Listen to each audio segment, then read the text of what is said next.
Direitos humanos na voz da mulher. Em defesa das minorias, mulher. 2 filhas mais uma cadela. Ela botou na panela um bucho mal pesado e um punhado de ervilhas, enquanto a água fervia. Tereza Souza, secretária municipal de Políticas para as Mulheres de Goiânia. Seja muito bem-vinda em nosso programa e a gente fica muito feliz sabendo que você nos traz sempre notícias e propostas boas.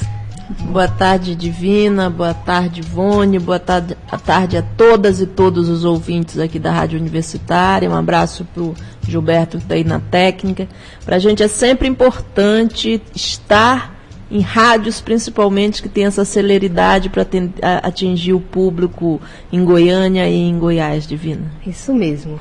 E você hoje nos fala assim, de diversos assuntos, sobretudo o aniversário de 7 anos da Lei Maria da Penha, que nós estamos comemorando agora no começo de agosto, as ações da Secretaria, o relatório da CPMI sobre as mulheres de Goiânia, Goiás e outros assuntos, né? Então é um momento assim bastante importante da gente estar podendo te ouvir das suas propostas, das suas ações. Então, você podia nos falar, Tereza, o que vocês têm feito em favor das mulheres goianienses, principalmente no combate à violência doméstica? Certo. Na realidade, Divina, a gente veio num crescente. Esse momento agora, para nós, por exemplo, lá da Secretaria de Políticas para as Mulheres, é super importante, porque nós estamos na fase de licitação de todos os equipamentos que vão estar na Casa Abrigo. Nós conseguimos aprovar um projeto com o governo federal da Casa Abrigo de Goiânia, que vai ser a primeira aqui do nosso estado, com essa estruturação padrão Secretaria de Políticas para as Mulheres da Presidência. E a gente está exatamente nessa fase de licitação, que é uma fase meio burocrática, mas necessária. A questão também de estar trabalhando já o perfil das técnicas que estarão atendendo essas mulheres, essa parte sim é uma parte super importante.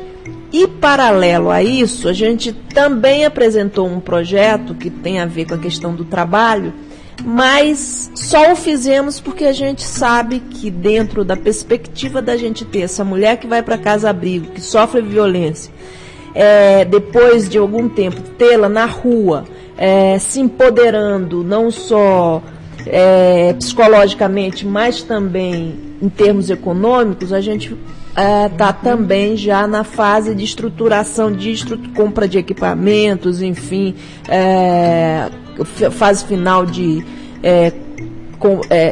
elaboração do curso, nem é de elaboração, já é a fase final mesmo do curso, tanto da construção civil, quanto um outro curso na área de tecnologia da informação, que é para capacitar essas mulheres nessas duas áreas. São áreas bem diversas, mas são áreas que uma tem dado tem muito campo de trabalho para essas mulheres e outra tem feito com que essas mulheres se socializem nesse mundo moderno que hoje tudo, né, na base do computador. Você vai num banco, você tem que digitar uma senhazinha lá. E tem isso, a gente acha que, pra gente que não tem muita importância, mas se você observa uma mulher que não tem tanto grau de instrução e na faixa dos 45 para 50 anos, ela já tem dificuldade na questão da tecnologia. É verdade. E, Tereza, quais são os maiores entraves nesse trabalho? Olha, os maiores entraves, eu te digo que são os recursos humanos, a preparação dos recursos humanos, porque nós temos uma preparação acadêmica, é até bom que a gente esteja falando aqui na Rádio Universitária, a gente tem uma preparação acadêmica mais positivista. O advogado sai preparado para, enfim, atender uma grande empresa, atender uma questão na área de direito de família, trabalhista, mas ele não sai preparado para atender uma cliente que também tem um perfil social degradado, que é no nosso caso é uma mulher vítima de violência doméstica, que é diferente daquela que foi vítima no trânsito, de uma violência de trânsito, é completamente diferente. Em geral, essa abordagem, essa realidade não é tratada na escola, né? De jeito nenhum. Isso eu sou tranquila em dizer, eu sempre uso o exemplo dos advogados, até porque, como eu passei pela escola de direito, eu sei como é que a gente tinha essa preparação. Sim. Acredito que com os médicos, assistentes sociais, psicólogos também ocorra da mesma forma. É verdade. E você já tocou na questão da casa-abrigo. Então, você disse que já está em andamento, já está em execução. Compra de equipamento, essas coisas. Você acha mais ou menos quando? A gente acha que até o final do ano a gente consegue dar esse presente aí para as mulheres de Goiânia. Que coisa boa. Eu acho que foi uma determinação desde que 2011, quando a gente veio estar com vocês aqui no programa, que falamos com vocês, foi uma determinação do prefeito Paulo Garcia. Foi durante a passagem do primeiro para o segundo mandato, ele prometeu isso para as mulheres goianienses e a gente está cumprindo uma tarefa aí que ele nos deu de estar implantando a casa-abrigo e os serviços paralelos, né? Estamos também aprimorando a questão do centro de referência, porque com o Hospital da Mulher ficou mais fácil, com o Instituto da Mulher, ficou mais fácil a gente fazer o encaminhamento dessas mulheres vítimas de violência para a unidade que existe dentro do Instituto da Mulher. Então, isso é uma transversalidade real que a gente está conseguindo fazer dentro dos órgãos da Prefeitura. Que ótimo. E, Tereza, a Secretaria Municipal de Políticas para as Mulheres está participando da coordenação do dia 7 de agosto, quando a Lei Maria da Penha completa 7 anos. Como vai ser essa comemoração aqui em Goiânia? Olha, para mim, na verdade, ela completa 8 anos. Já 8? Não, estou brincando. Porque você trabalhou antes. Quando eu comecei a mexer com ela, eu estava no governo federal, aliás, é 2004, 2003, então seriam 10 anos. A gente começou a mexer junto com o consórcio de ONGs em 2003, final de 2003, mexer com a formatação da Lei Maria da Penha. Essas ONGs já tinham mais ou menos uma questão estruturada e se demorou mais ou menos de 2003 a 2005 chegar numa formatação final, aí fazer as audiências públicas nos diversos estados e capitais do Brasil. E quando a lei chegou na Câmara, ela foi tão facilmente aprovada justamente porque já tinha tido essa conversação anterior. Todo esse processo, isso, né? Talvez seja um grande exemplo de que uma legislação, para ela pegar, ela tem que ter um processo. Ela não é só o fim, ela é o processo. E talvez o processo tenha sido até mais educativo do que o fim da Lei Maria da Penha. Olha, que interessante. Então, tudo bem, ela está fazendo 7 anos no dia 7 de agosto da sanção, né? Mas foi um trabalho anterior, foi um trabalho que eu diria que as organizações não governamentais do governo federal trabalharam de uma forma integradíssima. Foi uma coisa de dizer, não, a lei tem problema aqui, tem um problema de conteúdo ali. Claro, o movimento feminista por si só avançaria muito mais aí. Acaba que um dos avanços que a gente já queria naquela época aconteceu no início desse ano, que é a questão se a denúncia era da mulher ou podia ser uma denúncia pública, né? Isso, desde o princípio, as feministas já acharam, e a gente também, como o governo, achava que era para não ter essa coisa de tentar transigir quando fosse fazer o boletim de ocorrência. Então, é mais um aporte que acaba acontecendo nesse ano de 2013, no início do ano. Mas eu acho que esse ato que o Fórum de Mulheres e outras instituições estão fazendo, nós como Secretaria Municipal, inclusive, estamos participando desse ato no dia 7 agora, semana que vem, 7 de agosto, em frente à Assembleia, ele é importante porque ele está coincidindo com os 7 anos da lei, mas não só, ele está coincidindo também com um apanhado de recomendações que foram feitas pela CPMI da Violência. A CPMI da Violência esteve aqui em Goiás, em Goiânia, esteve em Lusiânia, enfim, e várias questões foram apuradas em cima disso daí. Eu fico até super feliz que não tem nenhuma para cumprimento a nível municipal Goiânia. A gente já tinha cumprido as ações, que era a reestruturação do centro de referência, a questão da pesquisa sobre o tráfico de mulheres e a questão da casa-abrigo vindoura. Então, a gente está até bem tranquila em relação a isso, nós como Prefeitura de Goiânia. Mas eu fico também, eu digo que eu fico quase que desejando assim, participar mais lá da discussão que o pessoal está fazendo em Brasília, porque alguma das recomendações eu acho que é super importante de serem incorporadas à questão da Lei Maria da Penha e ao Código Penal, que é a questão de um novo tipo penal.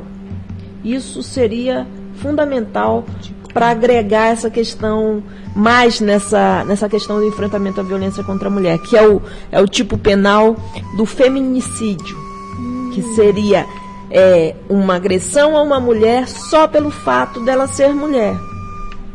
Né? Isso é uma das recomendações que está no relatório da CPMI. Aí tem uma questão da degradação de pena, se é com violência, se é na base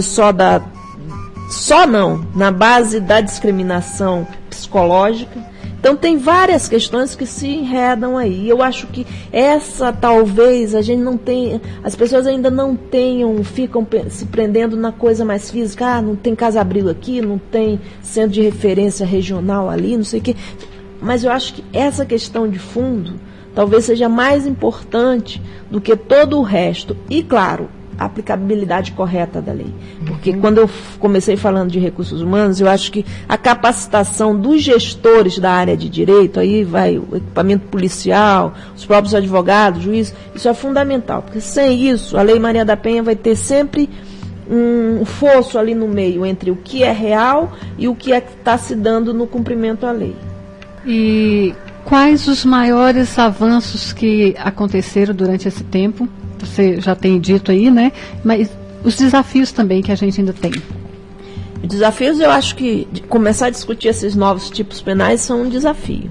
Eu acho que isso vai ser um desafio porque aí vou linkar com a questão dos avanços, porque a Lei Maria da Penha em si, se você observa ela como operador de direito, ela é um avanço, porque ela junta legislação penal, ela junta legislação trabalhista e legislação civil. São 3 tipos de legislação numa lei que você não sabe definir se ela é penal. As pessoas pegam em geral pelo direito penal, mas ela tem a questão da CLT ali dentro, ela tem a questão do Código Civil também, então tem algumas coisas que estão ali dentro. Isso foi um avanço. E eu acho que agora a questão do tipo penal, dessa nova discussão em relação ao tipo penal, vai ser um outro avanço.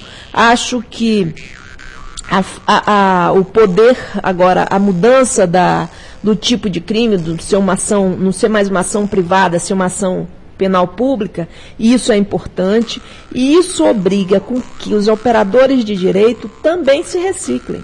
Eu acho que a gente está aprendendo uma nova forma de fazer leis. E fazer lei sempre, como existe uma figura aí no direito brasileiro, que é a figura de estar observando a sociedade para a aplicabilidade da lei. Isso eu acho que é fundamental. Acho que agora mesmo, quando a gente está numa época de ver movimentos na rua, isso significa que o gestor, a pessoa que opera o direito também, tem que começar a ver que as coisas não são tão positivistas como eram no passado. Elas agora têm um movimento, uma celeridade muito maior, principalmente com o advento da internet, das grandes redes sociais, e as outras áreas da sociedade vão ter que dar resposta a isso. Então, isso acho que pode ser um avanço, as discussões em relação a isso, com certeza, e a discussão de uma nova forma do profissional estar se colocando no mercado e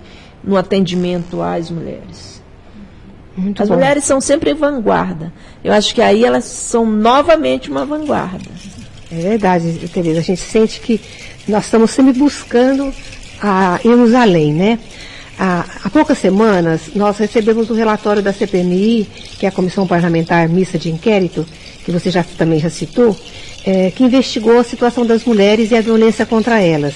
Infelizmente, Goiás, nesse relatório, está em segundo lugar. E o que a CPMI aponta para trazer tão números alarmantes assim? Na realidade não é bem segundo lugar. Se a gente for contar tudo isso, Goiás está em 9º lugar e Goiânia em 7º lugar, em termos relativos aí de população. Certo. Porque aí é a tal história, não dá para comparar a nossa população de Goiânia de 1.300.000 habitantes com a população de São Paulo capital, que são 10.700.000 habitantes. Então, a gente tem que fazer essa relativizar, né?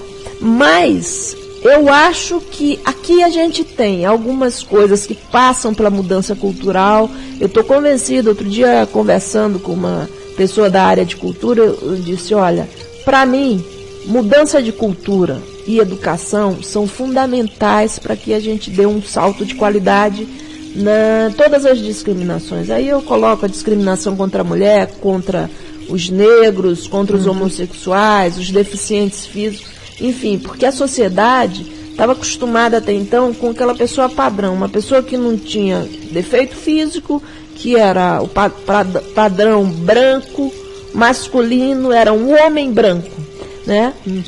E a gente vai ter que se adaptar a essas mudanças, porque a gente tem negros saindo da senzala, por mais que seja duro dizer isso, mas é que a nossa população negra ainda está meio no regime de senzala, porque são as pessoas que recebem menos ainda, são as pessoas que ainda estão nas profissões menos consideradas. Então, são coisas que a gente tem que levar em conta quando a gente pensa em questão de violência. Quando essas pessoas retomam o seu lugar de direito, tem um conflito, claro. Quando a mulher, por exemplo, saiu das 4 paredes e foi para a rua, teve um conflito, porque ela começou a tomar o mercado de trabalho do homem. Em alguns casos, até de uma forma melhor, né? Então, teve um conflito de que o homem não era mais o dono daquela mulher. E quando eu falo homem, eu falo em geral, o pai, o irmão, o companheiro, o marido. Então, em Goiás a gente tem muita cultura ainda das grandes fazendas. Essa cultura das grandes fazendas, eu acho que ela proporciona isso. Não é à toa que o outro estado muito violento também é o estado de Pernambuco, que tem a cultura dos grandes engenhos, dos senhores dos engenhos mandando nos seus serviçais. Então, a gente tem essa coisa cultural que a gente tem que começar a quebrar. A gente tem que mostrar para o homem goiano que o homem goiano tem que ser um homem moderno, um homem que, bom, enfim, levou um fora, vai que a fila anda, né? Como dizem os jovens. Então, a gente tem que começar a também mostrar para ele que ele tem possibilidades outras que o avô, o pai talvez não tivesse, mas e as mulheres também. Eu acho que é reeducação dos dois, da criancinha desde que ela está lá no semeio. Não pensar que o homem é o dono da mulher, né? Exatamente. Ninguém é dono de ninguém, né? Isso. Nem a mulher é dono do homem, nem o homem é dono da mulher ou dos filhos, né? Exatamente. Acho que é um processo de educação que tem que ser mudado realmente. Tereza, na sua opinião, a violência doméstica está aumentando ou são os mecanismos criados para empoderar as mulheres que estão fazendo com que elas denunciem mais os casos de violência? Eu costumo dizer que com o advento da Lei Maria da Penha em 2006, ainda não tenho, isso mais um sentimento do que uma aferição real, né? Mas eu costumo dizer numa conversa que eu acho que a violência está diminuindo. Por quê? Porque o homem está se sentindo mais pressionado. Ele sabe que agora, se ele fizer qualquer tipo de bobagem, um assédio, uma violência mais forte, ele será punido. E será punido mesmo. E será punido porque tem a lei, tem as vozes na rua, tem as vozes na sociedade. Hoje tem a foto em todo lugar, a gravação no celular, né? Então, ele já... Pode ser que seja por medo, mas ele sabe que vai ter algum tipo de punição. Até a exposição pública, isso já é uma punição. Agora, em relação, se a gente for ver, então não vamos ser tão aleatórios assim, só pelo sentimento. Em termos de números, eu acho que a gente agora tem muito mais possibilidade de aferir, porque as mulheres saíram, assim como as pessoas falam, os gays saíram dos armários, as mulheres também saíram do armário, elas foram e agora elas estão denunciando mais, porque elas sabem que elas não vão ter retaliação. Hoje mesmo, eu fiz questão, entre ontem e hoje, de atender uma pessoa no nosso centro de referência, que o grande medo dela era fazer a denúncia e depois o cara ia atrás dela. Eu falei, não, você sabe esse papel que você acabou de assinar? Essa é a sua garantia, porque a gente vai dizer para ele, já disse de uma certa forma, que se ele te atingir, ele, no princípio, ele já é o culpado, porque ele é que tinha todas as razões para estar investindo contra você.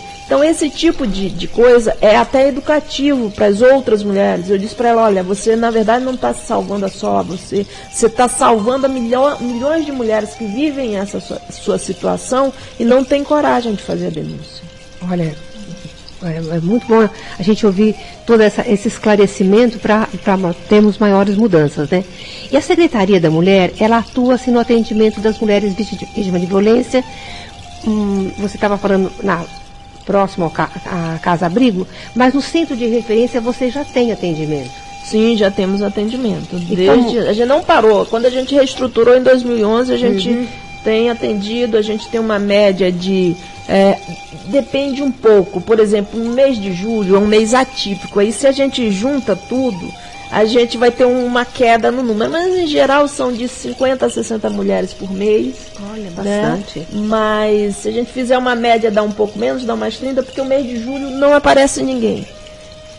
Acho que vai todo mundo para Araguaia. Que bom.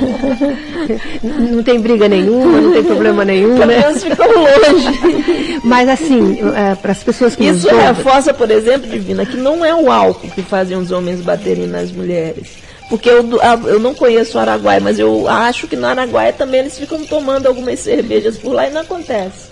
A água acho que ajuda a eliminar os problemas, né? Então, Tereza, para as pessoas que estão nos ouvindo, quais são esses tipos de atendimento para que as pessoas possam estar buscando? Uma abordagem social, né? Primeiro, para saber qual é o caso, se é o caso de encaminhar para psicólogo ou encaminhar para advogada. E depois com essas duas profissionais. No caso do encaminhamento para advogada, aí a gente tem todo o procedimento da Defensoria Pública, de fazer acompanhar para fazer a peça lá. Se for o caso de a delegacia, em alguns casos específicos, também fazer esse acompanhamento. Então, é essa tratativa que a gente tem dado dentro do centro de referência. E tem tido, assim, alguns cursos também para ajudar as mulheres, assim? Olha, os cursos são esses que eu já falei para vocês, o da capacitação civil e o da tecnologia da informação. Agora a gente está retomando agora, começamos em 2011, demos uma parada, porque ano passado foi um ano meio atípico por causa da questão eleitoral, a gente não podia fazer algumas coisas por causa da legislação. Então a gente está retomando agora, final de agosto, o que a gente chama Café Mulher, né? Que são personalidades que a gente chama, mulheres que têm alguma expertise em determinada área, que a gente chama para discutir sobre um determinado assunto. O primeiro, acho que, se não me engano, é agora no final de agosto, não sei a data certa ainda, é uma última quinta-feira de agosto, 28. E a gente terá a socióloga Laice Morieri e a ex-deputada estadual que foi também a secretária da Mulher da Semira, Denise Carvalho. Ah, Denise. E a Denise Carvalho, que vão estar discutindo a questão da mulher na política.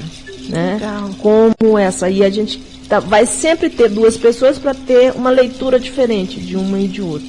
E é sempre lá na secretaria mesmo? Sempre na secretaria. Então, sempre na última quinta-feira do mês, que horas? Esse especificamente será de manhã, porque a gente está fazendo um trabalho com mulheres de periferia. Então a gente vai estar trazendo essas mulheres de periferia. Os outros vão ser nas quintas-feiras, mais para o final da tarde, 4 horas, 4h30. Ótimo. Joia, A gente está fazendo, inclusive, esse trabalho de mulher de periferia, a gente está agora avançando nas escolas. Eu avisei a secretária Neide Aparecida, eu falei, olha, estou entrando na sua área. Por quê? Porque a gente, uma vez por mês, está levando o centro de referência para a escola.